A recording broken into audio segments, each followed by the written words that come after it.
Oh, good morning, good afternoon, good evening, wherever you are. Thank you so much for coming on to another Intensive Care at Home and intensivecarehotline.com live stream where we go through a specific topic of questions that we get asked frequently and where I also answer your questions around the topic, but also where I answer your questions, anything that's related to intensive care or intensive care at home. This is a regular platform every week where I hone in on the most frequently asked questions and answer your questions as well. So today's topic is going from ventilator with a breathing tube to a tracheostomy. Can it be avoided? And if so, how can it be avoided?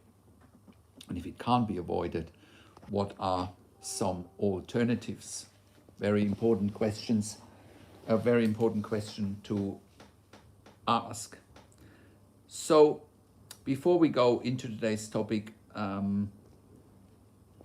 what makes me qualified to talk about those topics that I hone in on every week and also in my quick tip videos. I'm a critical care nurse by background, have worked in intensive care / critical care for over 20 years in 3 different countries. Out of those years, I have worked as a nurse unit manager for over 5 years in ICU. And I am the founder of Intensive Care Hotline, where we are consulting and advocating for families in intensive care all around the world. And we have been doing so since 2013. And a lot of the content that I'm producing here and on our website, intensivecarehotline.com, is simply driven by my experience, but it's mainly driven by the questions that you are asking. And if you have questions, you should just ask them, and I often make a video about it or put it on a live stream, whatever the case may be. Or when I talk to clients, the questions are often coming from clients directly. I'm also the founder of Intensive Care at Home, where we provide intensive care at home nursing services for predominantly long-term ventilated adults and children at home with tracheostomy, but also with on non-invasive ventilation such as BiPAP, CPAP, home TPN, or anybody that is medically complex and would otherwise be in intensive care long-term. So we're sending intensive care nurses into the home there and provide an intensive care substitution service. Some housekeeping issues. If you have any questions, please type them into the chat pad, or you can also call in live on the show. I'll put out the numbers after I go through today's topic, but if you have any questions, just type them into the chat pad. If they are on today's topic, I'll answer them straight away. If you have any other questions in relation to intensive care, I will get to them after today's topic. So let's get started. Going from ventilator with a breathing tube to a tracheostomy, can it be avoided? Great question, and a question we get all the time. So if someone is on a breathing tube in intensive care, they are in an induced coma, the reason why they are on a breathing tube could be manifold, could be a pneumonia, could be trauma, it could be open heart surgery, it could be Guillain-Barré syndrome, it could be after any other type of surgery. There are multiple reasons why people go on a breathing tube in intensive care. And, the goal should always be to get people off that ventilator and the breathing tube as quickly as possible to avoid any of the complications and negative side effects that come from being on a breathing tube and in an induced coma. One of those side effects is, ventilator-associated pneumonia. Another side effect is simply deconditioning, muscle wastage, being on multiple medications for the induced coma. They often also go hand in hand with the need for inotropes because of hemodynamic disturbances.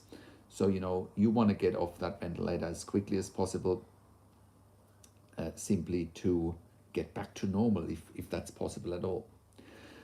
So in the ideal world, someone, on a ventilator with a breathing tube should get weaned off as quickly as possible. Sedation should be taken away, and if someone is intubated, for example, for a pneumonia or for ARDS or for anything that has to do with a disease process in the lungs, that should ideally be corrected first. Let's just say the pneumonia should be cleared, the ARDS should be cleared. If it's COVID pneumonia, COVID ARDS, that should be cleared. And then ideally you take someone off a ventilator, and that's a little bit of an art rather than a science, because you got to walk patients through a step-by-step process in getting off that ventilator. They often go from a controlled ventilation mode such as SIMV or CMV, down to, they go down with their respiratory rate. If they're getting 20 breaths per minute from the machine, that needs to be reduced. The patient needs to start breathing up independently. FiO2 or oxygen needs to be weaned, PEEP needs to be weaned, pressure support needs to be weaned until a patient can breathe independently. Getting minimal support from the ventilator on a PEEP of 5, on pressure support less than 10 millimeter per mercury, that is, and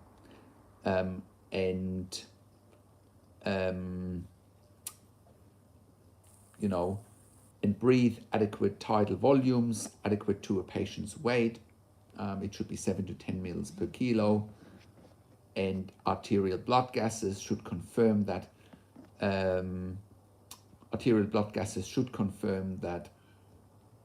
PO2 and PCO2 are within range, and that means there's adequate ventilation. And then the patient needs to be awake, and that is often one of the inhibiting factors, that the patient is not awake enough to protect their own airway, right? Because even if you can technically take patient off the ventilator, they still need to be able to protect their own airway by coughing, by being able to have meaningful conversation, purposeful movements. That is all part of when someone can come off the ventilator. So also what needs to happen is physical therapy. Without physical therapy, it'll be very difficult in taking someone off a ventilator. They need to do breathing exercises even while they're on the ventilator. They need to start moving arms, legs. Ideally, they can get out of bed, right? And, you might be wondering, is that even possible for someone on a ventilator to mobilize? And I tell you 100% it is possible. A good ICU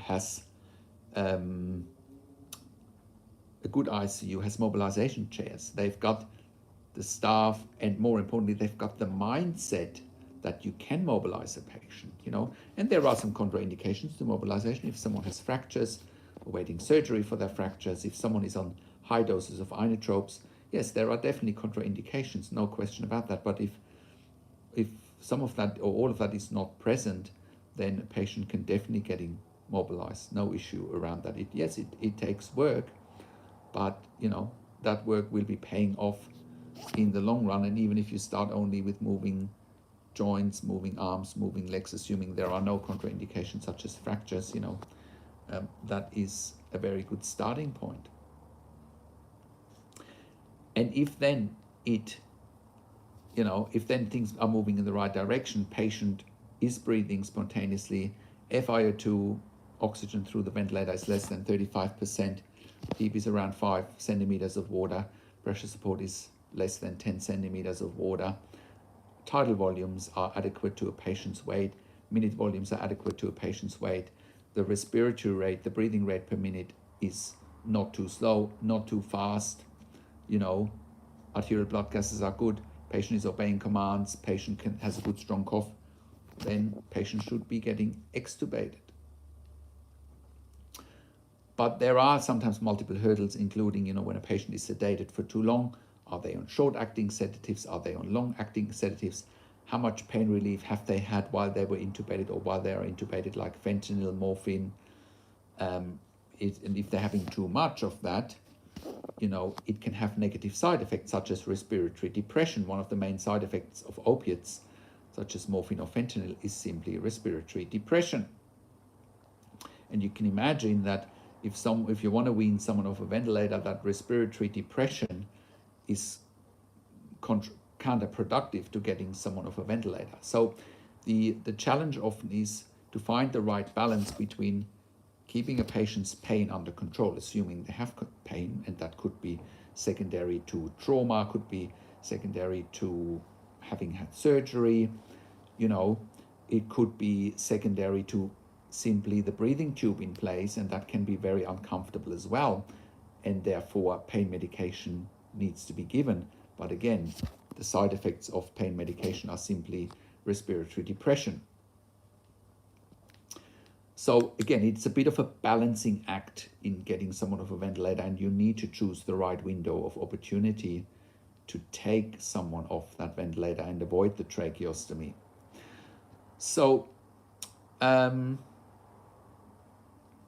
if you have chosen that window of opportunity, and you take patients off the breathing tube, you need to look at contingency. What's that contingency? Putting someone on oxygen, if that fails, for example, you could put someone on BiPAP or on CPAP, with a mask, non-invasive ventilation. That should only be a temporary measure. Oxygen, BiPAP or CPAP after extubation should only be a temporary measure. It should be like a crutch for short periods of time to manage that critical period when you first extubate someone. Again, extubation is the removal of the breathing tube, and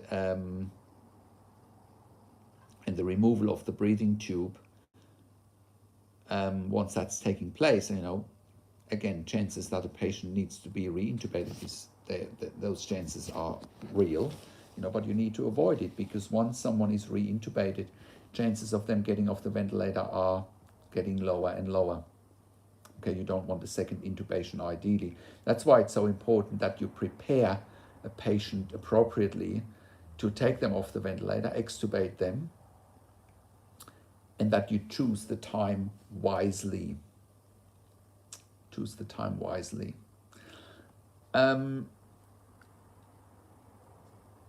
Next, another avenue to manage an extubated patient, that's sort of at risk of being reintubated, is high-flow nasal prongs or high-flow nasal cannulas. With those high-flow nasal cannulas, it's like it says, it's high flow. You deliver high flow air and you mix it with oxygen, and it's the air is humidified and also warm, right? Which enables for secretions to be mobilized easier, so that a patient can bring up secretions, and then is at less risk of needing reintubation. So really important device in ICU, high-flow nasal prongs. But what's also important is, again, things like physical therapy after extubation, things like mobilization after extubation. Maybe in the first few hours of extubation, don't give a patient something to drink quite yet. Maybe just start with some ice chips, rather than giving them sips of water, because the risk of aspiration in those first few hours can be pretty high. And that would be a big setback. And I've seen many patients where when you give them water or fluids too early, they're aspirating and then they need reintubation, and it's a big setback. And that's when patients often end up with a trach, because you extubate them too early and you're not doing the right things following up on it. So what does BiPAP or CPAP do when a patient is extubated as a quote-unquote crutch, to avoid reintubation? So basically what BiPAP or CPAP is doing is it gives patients a PEEP. A PEEP opens up alveoli, which is the peripheries of the lungs, and prevent atelectasis, which would be a collapse of the lungs. And it's a very good non-invasive ventilation form to avoid another pneumonia, another atelectasis, another alveoli collapse, and keep the lungs basically open and enable gas exchange, oxygen going into the bloodstream, CO2 going out of the bloodstream. Can be a bit uncomfortable for patients, BiPAP or CPAP. By the same token, it's much better than mechanical invasive ventilation, with a breathing tube. Because BiPAP or CPAP can often be administered without an induced coma. Yes, it can still be uncomfortable for a patient, but the mask configuration has become much better in recent years. Like even 10 years ago, you had only had full face masks, which was very uncomfortable for a patient, whereas now you also have nasal masks, and that is so much more comfortable for the patient and still achieves the same goal. So what if that doesn't work? What if a tracheostomy is needed? If a patient is sitting on a fence where you think, oh, this could work or it may not work, it's a good idea to give it one trial. From my experience, you give it one trial, get the BiPAP or CPAP ready, make sure they can get chest physio, and if that for whatever reason fails, yes, you need to re-intubate and you probably need to revisit whether a tracheostomy is the right next step. In terms of timelines, you've heard me say before that for someone to go from a breathing tube to a trach, it's sort of a 10 to 14 day window. Okay, so suggestions are in the intensive care world that nobody should be ventilated for more than 14 days and not have a tracheostomy. So the 14-day mark is a good cutoff to sort of say, now we need to do a tracheostomy, assuming a patient can't come off the ventilator. That's also why it's so important that everything is aligned in those 14 days to get a patient off the ventilator, if possible at all. There are situations where it's not possible, like, especially in the last few years with COVID, also with trauma, if someone had multiple trauma after a car accident or motor vehicle accident, if they're waiting for surgery, or even if they had surgery, there may still be pain issues, and patients may simply not be able to wake up as yet, or they're not ready to wake up as yet, and then you need to look at a tracheostomy with the goal should always be to minimize the time spent on a ventilator and get them off a ventilator as quickly as possible. There are also some diagnosis in ICU where you can move to a tracheostomy pretty quickly, and those would be, like a high spinal injury, C1, C2 spinal injury, Guillain-Barré syndrome. If you can anticipate that someone after trauma needs multiple surgeries and will be in an induced coma for a long time to come, those are the types of situations where you can move towards a tracheostomy pretty quickly. But one of the most important questions you can actually ask if you find your loved one in a situation like that is, the question to the intensive care team really should be, what have you done to get my loved one off the ventilator and avoid the tracheostomy? Can you show me beyond the shadow of a doubt that you have tried this? And what we're seeing over and over again is that many ICUs around the world, it's not unique to any particular country, have become complacent. I'm a bit old school, did my nursing degree over 20 years ago, and we were taught mobilization, physical therapy, prevents people from deterioration, prevents people from getting contractions, prevents people from getting a pneumonia. It helps people getting off the ventilator quicker. It's common sense. But unfortunately, I've seen, I talked to so many families in intensive care and also talk to ICU teams directly, that ICUs are getting more and more complacent and are not doing good old school mobilization and physical therapy or physiotherapy. And I believe it's to the detriment of patients. Now, having said all of that, they weren't doing that before COVID, and now with COVID, with more staff shortages, with ICUs being overcrowded, with ICUs running low on staffing levels, doctors and nurses, it's gotten worse. Especially for COVID patients as well. It's critically important that you mobilize them, especially if they survive COVID and you want to get them to go out of ICU as quickly as possible. Mobilization is absolutely critical. So if your loved one does need a tracheostomy, and if there is no other option, then you should also not hesitate to move towards a tracheostomy. You shouldn't necessarily move towards a PEG tube, because often the question is asked, if we're doing a tracheostomy, should we be doing a PEG tube as well? This is mainly for our audience in the US, because in other countries it's usually only the trach, no talk about a PEG tube. ICUs are happily leaving the nasogastric tubes in place, and that is sufficient from my experience.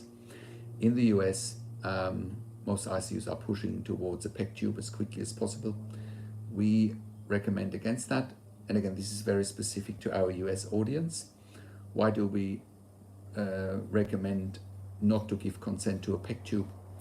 A, it's not necessary. B, in the US, most patients in ICU, as soon as they have a trach, the goal of the ICU is to send patients to LTAC as quickly as possible. What's LTAC? LTAC stands for long-term acute care hospital.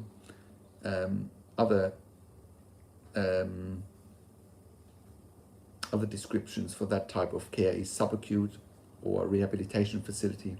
Either way, it's not what is in the best interest of a patient from my experience, because patients basically go from ICU with a trach and with a PEG tube to a better version of a nursing home, and that's not safe. Patients need to be weaned off the ventilator where the expertise is, and that is in ICU. We have seen so many patients over the years in LTAC bouncing back to ICU because LTACs don't really have the staff, nor do they have the know-how in terms of weaning patients off a ventilator. LTACs, from my experience, have been designed to save money. They haven't been designed for clinical need or for good patient outcomes.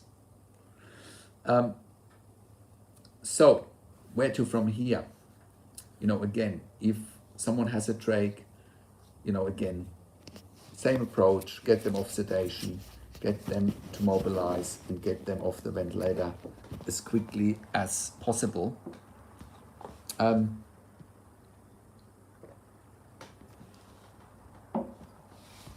if, God forbid, that can't be achieved, if weaning off a ventilator with a trach cannot be achieved, then the best next option would be intensive care at home, right? If someone is in ICU, can't be weaned off the ventilator with a trach, or needs weeks or months, the next best option is intensive care at home. And you can find more information there at intensivecareathome.com. At Intensive Care at Home, we are providing intensive care nurses 24 hours a day, and enable patients to go from intensive care to a home care environment for mechanical ventilation with a tracheostomy, adults and children, but also for non-invasively ventilated patients on BiPAP or on CPAP, also home TPN, and also for anybody else that is medically complex, potentially has an unstable airway but is not ventilated, doesn't have a tracheostomy, and still needs an intensive care nurse 24 hours a day. That's the kind of patients that we help with at home. And at the moment, we are providing services predominantly in Australia for intensive care at home, whereas with Intensive Care Hotline, it's a worldwide service where we help families all over the world with consulting and advocacy. With Intensive Care at Home at the moment, we are providing services in all major metropolitan cities in Australia: Melbourne, Sydney, Brisbane, and Adelaide, as well as Perth. And it's predominantly NDIS funded, but it's also funded through the Department of Veteran Affairs. It's funded through the TAC or iCare in Victoria and New South Wales for MVA victims, and it's the same in other states in Australia. But we've also received funding, or I should say our clients have received funding also through public hospitals as well, and private hospitals. So that's a little bit there. Coming back to, and you should contact us here at intensivecareathome.com. Contact us on one of the numbers on the top of our website, or send us an email to info@intensivecareathome.com. So how can a tracheostomy be avoided in the first place? Again, by walking a patient through the weaning phase step by step. And again, there are multiple challenges as well when someone comes out of an induced coma, or when someone has a head or brain injury. There may be issues with waking up, and patients may be confused, or they may not wake up at all. and they may not wake up within that crucial 10 to 14 day window. And they might be breathing fine, they might be in a CPAP or pressure support ventilation mode already, but they're not ready to be extubated because they can't protect the airway. And whilst they might be able to get off the ventilator very quickly and have the tracheostomy, that also means that the tracheostomy still needs to be done. And then someone needs to be weaned off the tracheostomy and not necessarily off the ventilator. So it's a bit of a fine line, and also a case of, can you choose the right time to extubate someone? Can you choose the right time to have a trach done for someone, without causing further damage? Again, the goal should always be to get someone off the ventilator as quickly as possible. But there are many patients in ICU that are breathing on CPAP, pressure support, and they technically are ready for extubation, but they're not waking up, so therefore they can't protect the airway. And that's also when you need a tracheostomy. And once you've done a tracheostomy, you can actually take them off the ventilator pretty quickly, because the main reason for them to have the trach is airway protection, not so much the ventilation side of things. Why is a tracheostomy protecting the airway? Tracheostomy comes with a balloon. That balloon is blown up, and therefore airway is protected from aspiration. So if someone can't swallow properly, their saliva is actually not going into the lungs, which would cause an aspiration pneumonia, which is what would happen if there was no seal of the trachea. So I hope that explains, the process why sometimes patients can be weaned off the ventilator, but still need a tracheostomy, right? So I'll dive a little bit deeper in a moment, but are there any questions at this stage? I want to definitely open the floor for questions at this stage before I dive a little bit deeper into today's topic. But feel free to ask questions now. And you can also dial in on the show if you want to. The numbers are US 415-915-0090. That is again US 415-915-0090. Australia, you can call in on 041 094 2230. That is again 041 094 2230. And UK is 0118 324 3018. That is again UK 0118 324 3018. Right. So I hope that illustrates what needs to happen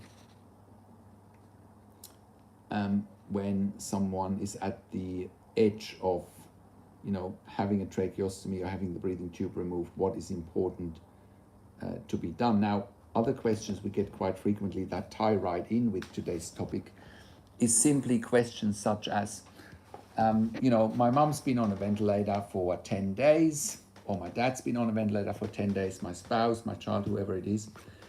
And intensive care is telling us, well, you need to make a decision today whether you want to have a trach or what you want to do, And I say, if you get a question like this, you need to ask another question. You need to say, okay, have you done everything beyond the shadow of a doubt to get my loved one off the ventilator and the breathing tube? That is the most important question that you need to ask, right?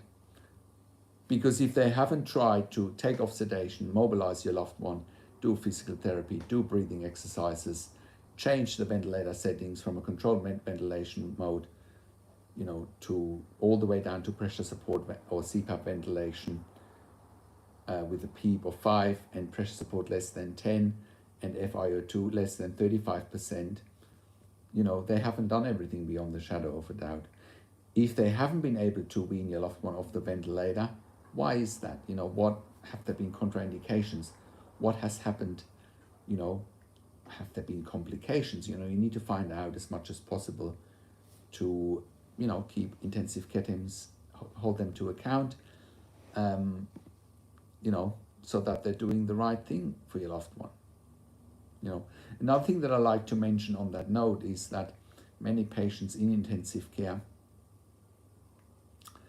are often presented with sort of two options. Well, either we do a tracheostomy, or B, we move your loved one to palliative care or to a hospice and let them die. That's often also the case. And then when families come to us with that question, what should we be doing?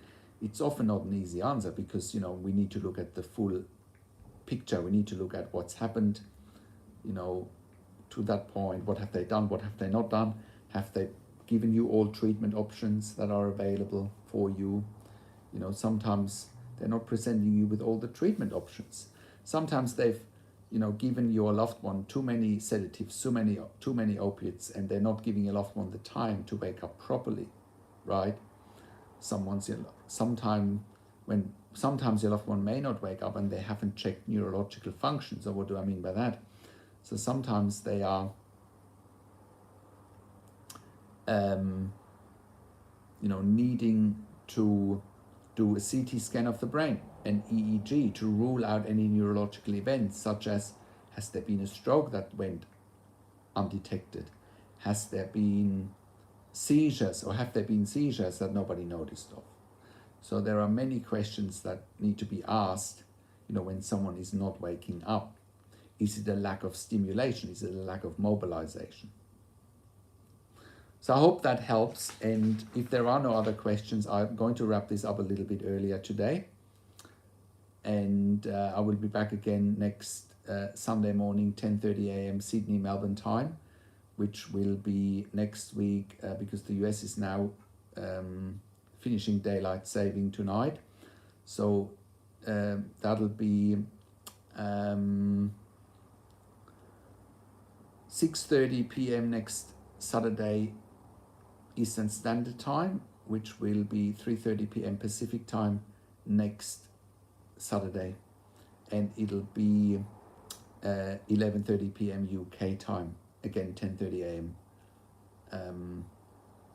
Next Sunday, Melbourne, Sydney time. So I'm going to wrap this up if there are no other questions.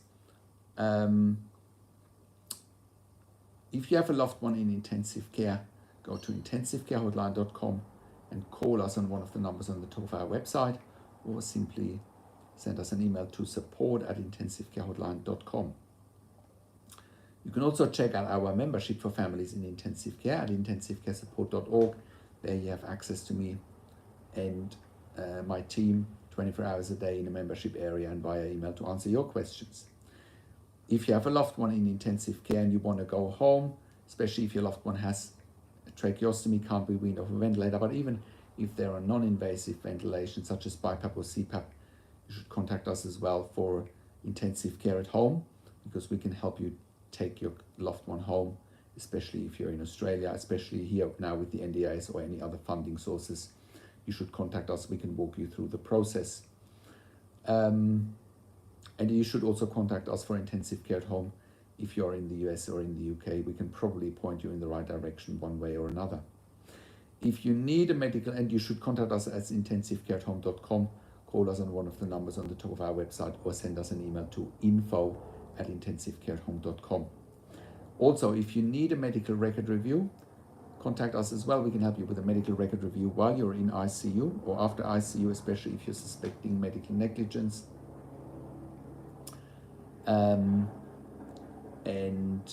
I would really appreciate if you give this video a like, subscribe to my YouTube channel for regular updates for families in intensive care,